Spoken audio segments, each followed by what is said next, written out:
Важните неща обичайно не са спешни.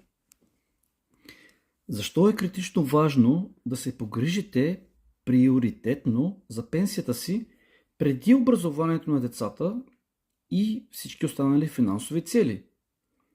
Каквото и правителство да не се случи, след няколко месеца, в бъдеще, то не може да реши този въпрос, защото самото естество е от демографски, а не от политически и не е и от икономически характер.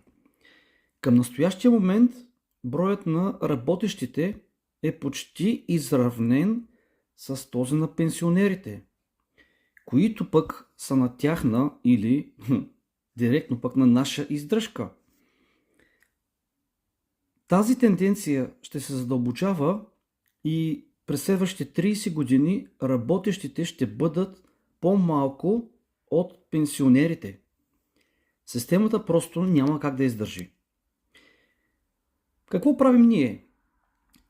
Организираме специализирано обучение, насочено към нефинансисти.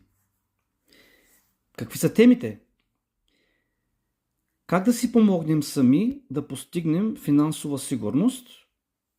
Как да направим бизнес от това, помагайки на други хора да се образоват по въпроса?